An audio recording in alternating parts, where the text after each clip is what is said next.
still outreaching. We just found a dream client. I'm not gonna show you the name just in case, because there's always a chance that we do start working together, right? So I don't want to leak any specific information, but this guy looks like a really cool dude, bro. Follower of God, sales coach, and he's making money, and I see a lot of opportunities that I could possibly help him with. So I made an entire build out for the first email of the 5 email sequence that I want to write for him. Got a little conditions deck about his audience, a little information about him, the frame for the email, and then the final draft. Got office hours in a couple days, so I'm about to throw it in there. Have KJ review it, give me some thoughts. Honestly, I want to get some insight on like how I can make this the best outreach possible, because like I said, this guy's a dream client, so I want to just blow this out of the park. So we'll see what we can figure out. So I'm thinking maybe do the same thing for him and write a whole sequence. But I just don't know if this would be enough. Bro, I'll text it to Braden. Yeah? I'll send him a voice note. Bro, all right. I'll plug you. This, you've done 8 out of 10 on showing them you can actually do it. But now, like, he still needs to know, like, what are you going to do for him, you know? Because he doesn't understand, like, just writing emails. Like, you need to, like, explain. This is the problem that a lot of people have, like, on the free value side. You're giving free value, but they're just like, cool. What do I do with this? And you got to have both. You got to have, like, here's what I want to do for you. Here's proof that I can do it. I think with your Gabeism, like you should freaking record this man a loom going over what you would do, and that needs to be in here. But like I'll do my best to make sure he sees it. So I was taking notes on the stuff KJ was talking about. Now that like I know for sure he's gonna see this because KJ's gonna send it to him, I'm gonna just put everything into this, bro. Definitely gonna make a loom so he could kind of see my face, my personality, stuff like that. I already made a little presentation to show him. So I just mapped out a little bit of his funnel. That's the outcome, or the offer, I should say. Just a couple more visuals, the free value in there, sending schedule, timeline, stuff like that. We've got another office hours on Friday in a couple days. Usually it's at 8 in the morning, but KJ's traveling right now, so he moved it to 4 p.m. I'm gonna be at work. I'll probably be driving the van, so I'll just probably park somewhere and just hop on for an hour on my phone. But yeah, I'm gonna cook this thing up and have it ready by Friday. cool. All right, we got all kind of copy to read. Let me pull up the screen recorder, pop up the screen share, and we'll get to it. From what I've seen in your content, man, I can tell you actually care about having a good product. So I want to show you how I believe I can book you an extra 2 to 3 calls for your high ticket coaching every week. Quick point right there. I would say I'm focused on people that are qualified. Like, just make a point of that, because I could open up my calendar to anybody and have like a bunch of calls, but they ain't gonna make no money, you know? Can I add one thing? Is that cool? Yeah, go for it. Gabe, when you say, can you go back to 20 seconds, KJ? Right there. So it's not hard to say, and no one has to know what you're doing to say, I can tell you care about having a good product, right? But when people actually say like, hey, dude, I saw you do this, or I saw that you do that, there's something that actually shows that they had real research to check out something I did, I instantly take it way more seriously, and it feels like a more tailored pitch instead of just something they're sending to everybody, if that makes sense. So sorry to interrupt, KJ. I just thought that was... No, bro, that's fire. It's reciprocity. It's like the more time they feel like you spent actually doing something for them, the more they want to make sure they at least watch the loom. Right. That you can drive attention to your brand, your products, honestly, anything. I like the confidence, sir. And when you combine it KJ, with can I say something else? Yeah, go for it. I'm so sorry, dude. I'm hijacking. This is why I never sit on calls, because I just can't keep my mouth shut. This is good. Okay, if I'm watching this, you want to know what my first thought is, bro? It's just like, Yes, bro. It's so lazy. It's like, dude, I don't know if you have an email sequence. I know I could have really just gone and put my email in to see if you actually sent me an email or not, but I didn't take the time to do that. I instead just am going to go out, and just say, maybe you have one, maybe you don't. But if you don't, you should have one. It's like, dude, imagine just going and opting in for something and saying like, hey, dude, I opted in and I saw that you didn't send me an email. Or, hey, dude, I opted in on something and noticed that you just sent me one email and you never sent me anything after. Imagine how much more juice and meat and intricacy and tailoring you would have had you just taken the time and work to actually sign up for his email to see what happened. Rather than, I don't know if you have an email, but, you know? That's exactly why I popped this in the call, because I need the real feedback. That's what y'all paid me for 2 years ago. Yes, sir. Let's get it.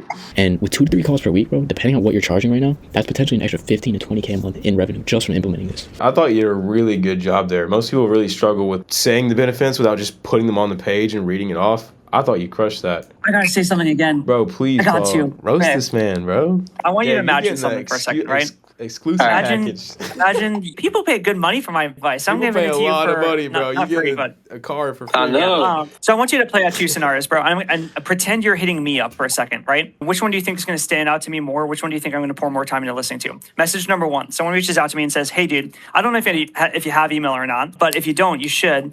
And listen, if you're, depending on what you're charging, you might make some random number amount of money that I'm coming up with from the top of my head up, right? Versus someone instead messages me and they're like, hey, I saw that you charged $25,000, right? I don't know how big your email list because I can't tell, but I'm guessing if your audience is 20-something thousand on YouTube, you have this many on Instagram, et cetera, I'm guessing you probably have at least 3-ish thousand emails. If you have 3,000 emails and we actually start a sequence that converts 0.1% or 1%, that's an extra 75 grand a month that you can actually collect on the $25,000 offer for your blank program at just 1% conversion. Just from the basic math that I saw, that's something possible. Versus you might be able to make, depending on what you're charging, $15,000 or $20,000. Yeah. There's two things I do if I ever look at one of these DMs that are solicited to me. 3 things. Number 1, I'll just never look. Number 2, if I do look and it's a general DM, I'll just block the person. Number 3 is if it's good, I'll actually get on a call with them. But the only thing that I care about is like, if you didn't pay attention to detail to try to get my attention in the first place, you're probably not going to be someone who pays a lot of attention to detail when you're actually working for me or working for my brand or whatever be it, So like pay attention beforehand to make a good first impression, man. Do the work. The most of the work is done before the loom. It's not done during the loom. Always remember that. Deal? Yeah. You got no excuse, Gabe, because you know he's gonna see this, right? Because I'm gonna send it to his brother. So like, you gotta. Yeah. I think the biggest thing that I want to get into is that a lot of people who are doing something for another entrepreneur thinks that it's just a service. But in reality, a majority of entrepreneurs will hire people who are going to solve a problem for them. And I think the biggest thing about this is you have not identified a problem in this entrepreneur's business. You have not identified whether or not he is doing email or not doing email. You have not identified whether he's efficient with email or not efficient with email. There's no problem that you've scoped out that you're going to help him solve. So if I'm receiving this, you're just another solicitation. You literally said at the end of this, hey, dude, I would love to help you toward your mission, etc. What's his mission? What does that mean? It's just so ambiguous. There's no problem that you're actually trying to help him solve. That's the biggest issue that I see here. It's lazy work. You said you're a believer in this, and so I'm gonna guess if you're a Christian, dude, I want people to look at my work as so good. It shows the glory of God and how good my work is. But if I'm lazy, if I'm cutting corners and such, then it looks bad. And to be honest with you, if you're a Christian, if you're a bearer of the image of Christ, and you're doing bad work, Jesus probably isn't very happy with that. He wants the people who are resembling him most to be people who are doing really cool things, not lazy work. I would hold you to a much higher standard than you're probably holding yourself to. Is that fair? Yeah. There you go. Push it, 100%. It doesn't matter how good you are in business. It's never about you. Even if Jeff Bezos was like, hey, like if you ever want to help, let me know. If it's Jeff Bezos, you might respond and be like, yeah, that'd be sick. But no matter how good you are, people have to know what you're going to help them with in order to want to progress in any kind of relationship. And it's because at the end of the day, people want to know what's in it for them. Business in a godly perspective should be selfless. It should be servitude, first attitude, etc. But you have to operate from the fact that we're sinful human beings that are selfish. And so in that, you have to make it around the benefit to them, not around anything about you, not about what you did. You deserve nothing. It's like, what benefit will they have from this? And just recognize that it's not just you reaching out to them. The marketplace is massive. If I showed you my DMs, I get literally probably 40 or 50 solicitations a day. Why would I pick your message out of any other message? Why would I look at yours? Why would I respond to you versus just ignore you? And so if you're reaching out to people like that, you have to be able to like really have some seriously solid stuff in there for them to actually take it seriously. Otherwise, you're just another voice in the crowd. And a voice in a crowd that makes no money. Money does not like the masses. Always remember that. Mic drop. You got your kick in the butt, Gabe. That's what you came here for. I'm going to make this the best loom this guy has ever seen, bro, after this advice. Thank you guys both. Who next, bro? Yeah, shout out to Paul. Alright, it's been a few days, not gonna lie. I've been extremely busy with life stuff, like outside of work. A lot of reflecting and just thinking on what I want my offer to be specifically for this guy. Thanks to, obviously, Paul and KJ for throwing me under the bus and telling me what I needed to hear. I have a lot more clarity now on how I want to structure this loom. I'm gonna hop on a meeting one-on-one with KJ in a bit to just brainstorm a little bit. I mapped out his Instagram, what he's doing for Instagram to get leads. Also YouTube and his current VSL, which is more like back end kind of stuff. My thing is just like I don't know like what would sound the best. For example, I don't want to pitch him on YouTube if he doesn't care about YouTube as much. If he really cares about like Instagram, then it's like I missed the opportunity because I pitched him on the wrong thing, you know? Once I get that figured out, I'll start building out the system for it to actually show him like how I would get him the result that I'm offering. We'll build a loom and then get it reviewed probably one more time. Let's see what he says. I narrowed it down to like 3 things that I could potentially help him out with. A lot of opportunity there for real. I would honestly send him a loom and just show him that. You've already done all this work. I would give him what you would do for each one. So be like, all right, so on Instagram, here's what the real system and story sequence would look like. I don't just say it, like kind of say like, I would come up with these kind of reels that we're gonna do this thing. I'd also be posting story sequences 3 times a week, once a day, etc. We'll do different sequences, not just these. Like we'll do these better, but we'll do other stuff where we're doing value, we're doing like behind the scenes, and then show them on YouTube, here's what I could do. Like I could script out your videos, I could do whatever, and then go to the VSL and kind of outline what you would do there. And then just kind of ask them like, hey, I'd love to do any of this. Like, which one, like, what do you like? Which one do you pick with? You're like 80% done with this thing, for real. The big idea of this pitch to him is like, you don't know which one of these he's going to go with. So you can't choose those as the big idea. The big idea has to be like, I'm Gabe. I'm a talented copywriter from KJ's program. Yeah. I want to work with you. Here's ways we could do that. And that's compelling. That's the biggest thing I need to show, bro. Cause like, you know me, like I don't have the most experience yet, but I'm kind of like you, like when you were starting out, I just need someone to give me a shot to show them that like, I'm going to just do everything in my power to like get them results. I want to pour myself into this, bro. And that's what you say on the loom. It's exactly what you just told me. Just showing that, right? All right, brother. Thank you for the input, bro. The enlightenment. Yeah, let me know, bro. Whatever else you need. Be close, though. Bet. I'll keep you updated. Thanks, bro. All right, you man, Gabe. See you, bro. Peace. Alright, so just hopped off. Low-key makes sense. I think it would be the best approach, especially because like I was focusing on, you know, which one would be the best. I think it makes sense to just let him decide, right? Because ultimately he's the one that knows what he wants to work on or focus on most, you know? I'm gonna just build a system for each one of these. It's gonna take a little bit longer, but honestly, bro, I don't care, especially after what Paul said, like just really putting everything that I can into this, not just to represent myself, but also to represent Jesus, right? And like the good work that he wants us to be doing. I'm fine with that, bro. So I'm about to hop in right now and just start cooking up, boys. What's good, boys? Just banged out 2 hours on the laptop after work today. Still working on that Miro board. Was thinking of rushing through so I could kind of get this done already, but then I remember what Paul said. You got to put hours into your outreach. If you really want to stand out and show these people that you actually care about helping them, you got to show them that through your effort. These people are above you. They have more authority than you. So you got to meet them where they're at by putting up a sacrifice. And me rushing through this Miro board right now and not doing the absolute best that I can, there's no sacrifice there. And I only want to send this guy the absolute best work that I can do. It's going to take a little bit longer to finish, but that's fine, bro. Another thing Paul said was 90% of the work actually comes before the loom. It's currently 10:22 right now, so I'm getting tired. I gotta go to sleep. I got work tomorrow, unfortunately. But yeah, keep going. Alright, boys, it is about midnight. Got about 3.5 hours of work in today. Still working on the Miro. As you can see, we cooking up. I want to show you all the current setup. The word of the day: greatness doesn't come from being the best. It comes by having faith, and that's a fact. Got the laptop here. Got the Remarkable here, helping me just get the ideas out before I turn them into the visuals. Got my little organizer here. Got my mouse, my calendar, alarm clock, and some pictures of my baby, of course. But yeah, I am beat, bro. We're clocking out for the night.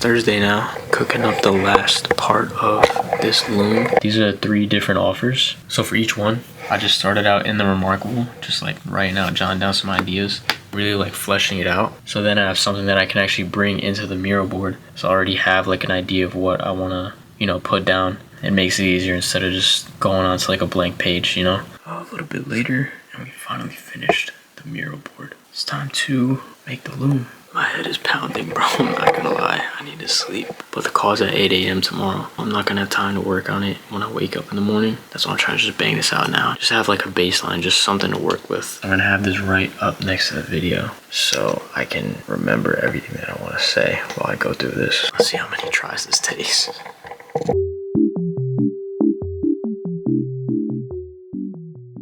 I'm actually so cooked, bro.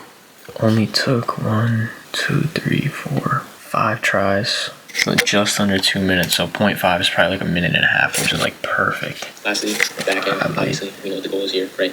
That Miro is clean, boy. I noticed, I personally think. Alright, it's done. Dropping this in. Office hours tomorrow.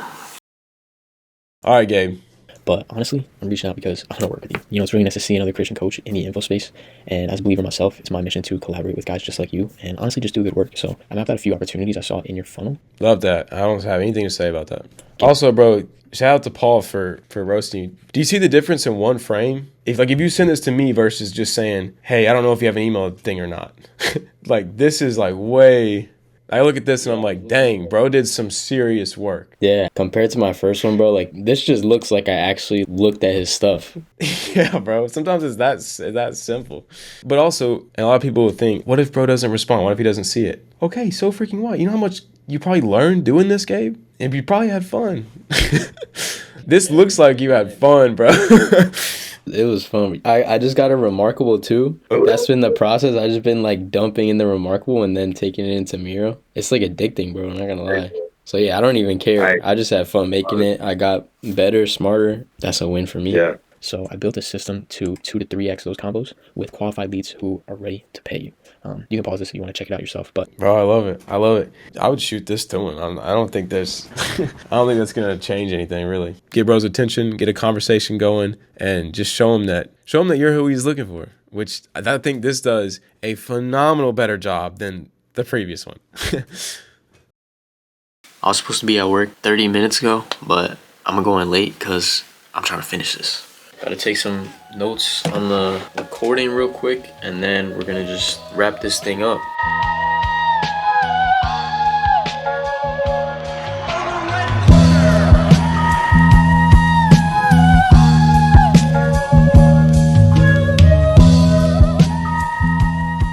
At work right now, just finished all my orders for today. So I had like an hour and a half to spare, so I just parked in this big parking lot shopping center by the store, and we working, boys. Got the laptop. KJ already gave me the thumbs up, but me being like the perfectionist that I am, I want to make sure that this is like the best that it could be. So yeah, finishing up the board, finishing the script, get to recording that later tonight, and it'll be good to send, boys. So the way I see it, bro, like you can either use your situation as an excuse to why you're not where you want to be, or you could just do the work anyway. Something that I feel I've been practicing like every single day, bro. I spend my entire lunch break working. As soon as I get home from work, I'm working for 2-3 hours. As soon as I get home, straight to the laptop. I'm working on my sleep schedule, but even in the mornings, like I'd be waking up, hopping on coaching calls, just like working for getting an hour in before I even have to leave for work. So it's honestly really just the anger that I'm in this place is what like drives me, bro. No matter where I'm at, I'm always working because I know if I want to get out of this, like I got to keep putting time into this and keep getting better at my craft. So yeah, at the end of the day, bro, it really comes down to just if you're willing to do the work or not. That's the difference.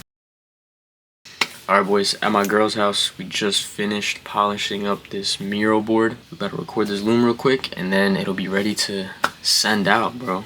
I'm hyped, we're almost there. Got the script in hand, got the laptop right here. You already know the drill, let's get it. Now, as for the front end, I see you're mainly using Instagram and YouTube to get leads in. So I built a system to 2 to 3x those combos with qualified leads who are ready to pay you. We're done, boys. We freaking did it. I timed it. It took me like 30 minutes to record this freaking thing. I'm low-key like a perfectionist, so even if it's on like 2 times speed and he like misses over certain things, for my own satisfaction, like I always want to get it on point with like everything I'm trying to say. So I had to keep trying and trying. But we got it. Looks good. Let's see how many hours I put into this. I'm checking my tracker right now. I put in like 20 to 30 hours on this loom, bro. Which is crazy to think about, like looking back, because it didn't feel like that long, but After like submitting it once, getting it roasted by freaking Paul, and then back to the drawing board, did some more research on him, rebuilt the Miro board, rebuilt the outline and everything, recorded the loom again. I did put a lot of work into this, not gonna lie. And I see what Paul was saying now, because the first loom that I made, it looks like I just threw it up in like 30 minutes. And that's not a good look for someone that you're expecting is gonna pay you, or honestly just even give you a shot, which is like what I'm looking for right now. Huge difference in what it looks like now compared to my first attempt. So I'm really proud of this, bro. It's a great feeling knowing that you put a lot of work into something and finally seeing like the finished product. All that work is done. Now we see what comes from it, boys.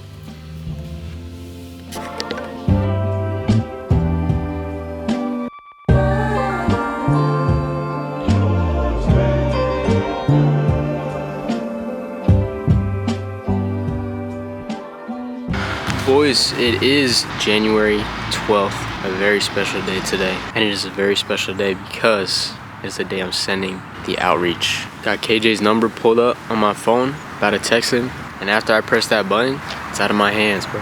And it's in God's. I've been journaling just before I send it because I want to reflect on this moment, because this really could be a moment that like changes the course of my life, bro. That first client is really what changes the entire game. They say that it's a huge step to get that first client, but after you get that first client, your second client becomes like that, bro. Like quick. I've been working really hard, not to say I deserve it, because we don't deserve anything, right? Just asking that he blesses me with this. But again, this was a really great learning experience for me. I'm really thankful that I got to even just build this out, bro, because I learned a lot. I even just had fun making this video too, bro. So about to send it right now. 3, 2, 1. It's sent, boys. It is sent. Whew. It's crazy to think, bro, because like this loom is literally a minute and a half long, but behind that was 22 hours of work, bro. Trial and error, making something, getting destroyed, going back to the drawing board, iterating, putting more work in, sending it back. A cycle, bro. 22 hours of focus. I feel like the message people try to preach with outreach is like, send whatever, bro. Just, it's like a numbers game. Like, just keep sending. As long as you send like 500 outreaches, like someone will respond. But I disagree, bro. I think that you should just be really selective about who you want to work with.